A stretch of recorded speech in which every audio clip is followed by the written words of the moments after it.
Hey guys, this video is really important, so I need to make sure that you're in a spot where you can hear me, where you can focus, maybe take some notes on this, but I am talking about your final assignment, and that is your paper.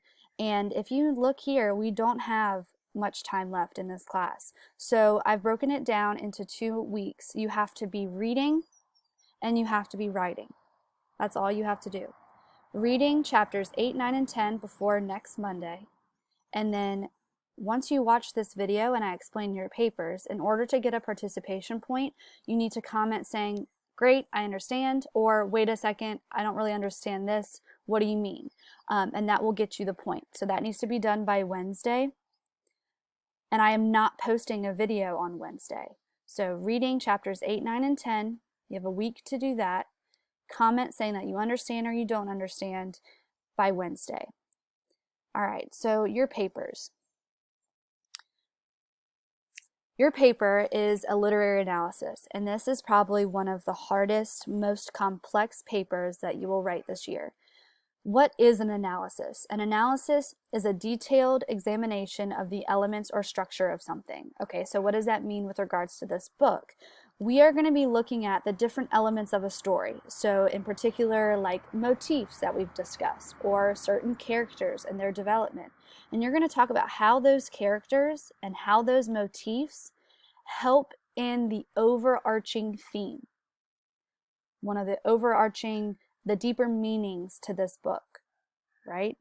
We have not discussed the themes yet, so I'm going to do that now. That's why this video is going to take a little bit longer. So the very first one we have are the ups and downs of growing up. Lily is 14 years old. She is she's had a hard time growing up. She has this experience with her mom. She has a bad relationship with her dad, and she only knows Rosaline. She doesn't have very many friends. So this story is about her growing up. And yeah. The second one, and that's the Prezi I'm going to show you, the power of religion. So a lot of you have been saying that Catholicism is a part of their religion that they have in the Daughters of Mary, and that's true. There's a lot of that. But I need us to be even broader because there are really cool bits and pieces of all religions put into this story. Let me explain that. This is what I want to cover. So the bits and pieces of Catholicism, we have Mary, and Mary shows up a lot in this book, and I give you just some really cool facts off to the side. But the other thing that you've noticed about May is that she carries the weight of the world. Whenever something bad happens, it makes her really upset. And one way that she relieves that stress and she prays to God is she writes it down on a sheet of paper, and she goes to that wall that she made out of stone, and she puts a little sheet of paper into the stones. And that is taken from the Jewish religion of the Wailing Wall. And that is actually a sacred place. It is there. It's in Jerusalem. And you can see, I'm sorry it's so small, but people go there, and you'll see little sheets of paper. People go there, and that's where they say their prayers, they cry, they have quiet time. So yeah, there's part of that in this book as well. There's also baptism in here.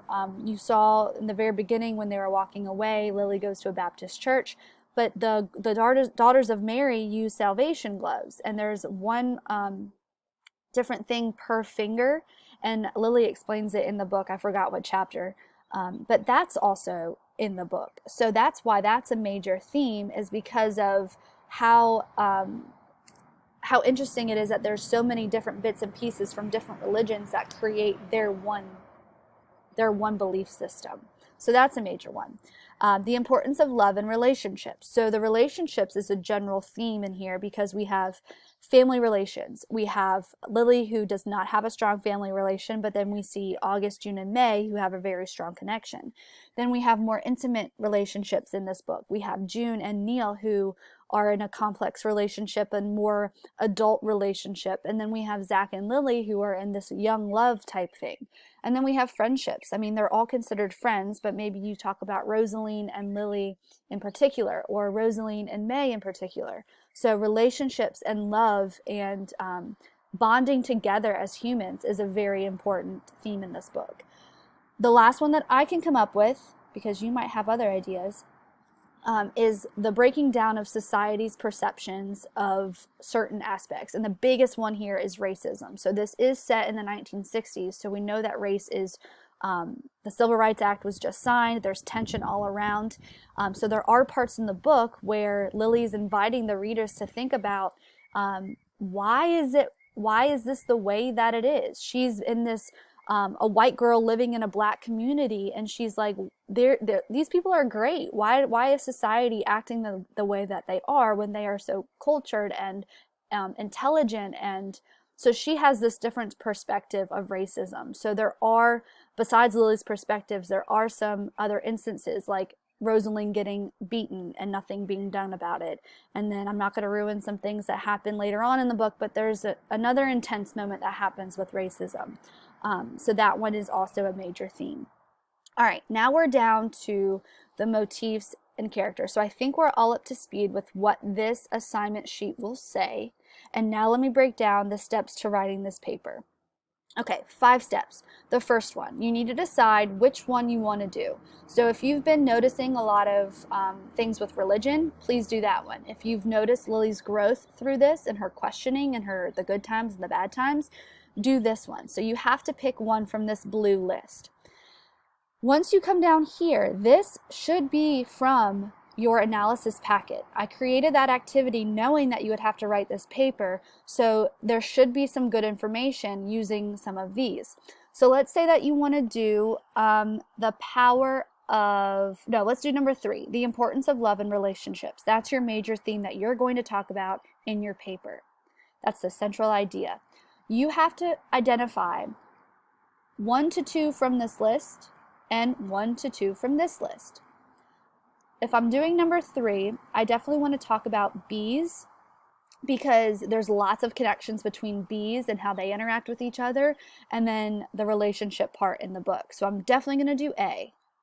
Okay, so I'm doing 3, A, and then from here, relationships I want to talk about would be August and Lily. So I'm pairing these two together and how maybe August steps in and starts to become Lily's mother figure. So I'm going to do H-I-A based off of number 3. Okay, great. Now what do? You go and you find the evidence. Again, your analysis packet had you go find some quotes. Now I will say this. Some of us just picked random quotes. Whenever there was a reference of a bee, you included that in there, which I couldn't necessarily take points off, but that's not going to help you with analyzing things. So make sure that you are diving deep and you are going and finding quotes that have value to them and that you're able to talk about. That's really important. Another thing that I need you to hear me say, make sure that the quotes are coming from different parts of the book. You can't have all 3 quotes come from 2 to 3 pages in chapter 1. A lot of you did that for some of your evidence, and you cannot do that. So make sure that you have maybe 1 towards the beginning, 1 in the middle, and then 1 in the end. Or it doesn't necessarily have to be broken up like that, but they have to be spread apart to where you're showing me that this had importance through the entire book and not just focused on 1 chapter. The third step, now you have to organize. You're putting it all together. I created this template and I think it's a really good idea for you to use too. And I try to color code it so you could see. If I'm doing theme, okay, now I'm switching themes. If I'm doing theme number 1 from the blue part, 1 paragraph is going to be about my character Lily that I chose from the green section. Then I have the red, which is the evidence. Now, if you notice, there are 2 different ways you can present your evidence. You can have evidence 1, and then you talk about it. You analyze it. You talk about why it's important. How does it relate to the book? The importance. Talk about the importance. This is the analysis part. And then you move on to your next quote. And you do the same thing here. And then you have your third quote. You have to have 2 to 3 quotes for each. So I gave the examples here. And then you analyze. Or, I mean, you can do both of these. If you want to list some of the quotes back to back and then analyze it, that's fine, but this should be the majority part to your paragraph. Okay, so we've done steps 1, 2, and now you're organizing your ideas. This is taken from the chart.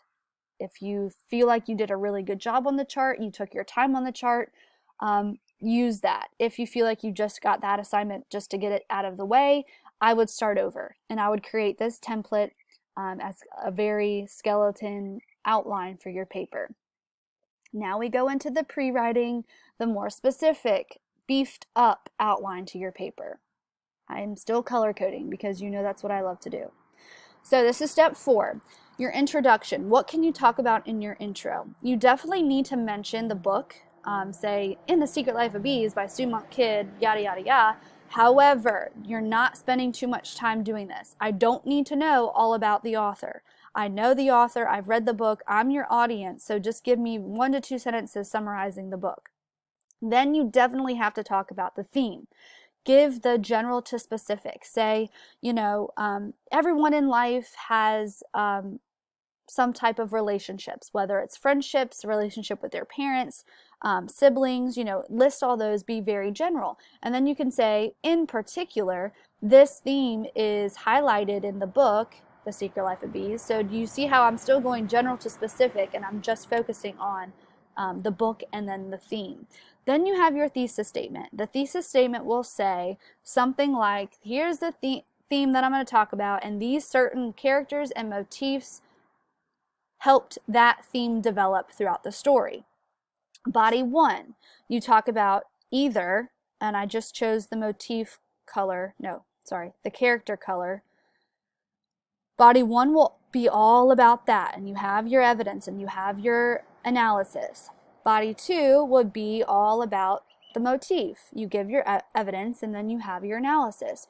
You will repeat that for however many paragraphs you have in your paper. So if you just want to have a 4-paragraph paper, that's fine. But if you have more, if you say, I'm going to pick 2 motifs and 1 character, then you'll have 3 body paragraphs. So you're repeating this breakdown however many paragraphs that you have. Okay, then we go down to the conclusion, still specific to general as always, and you talk about that effectiveness, the overall, the closing of the book. I don't know, be creative. Don't just repeat everything that you just said. But yes, you need to restate your thesis statement, and then you go more general, maybe referencing the theme again. All right, and then we have step 5. You have to write. That's where you put everything into sentences. Again, the analysis packet where that part said 100 words, analyze, talk about it. That will help you, should help you, guide you in what kind of fluency you should have and writing with your actual analysis and your actual paper. Then we come down here to the rubric. I'm not going to read this to you. It is MLA format and it is out of 100 points. So this is how I am going to grade it.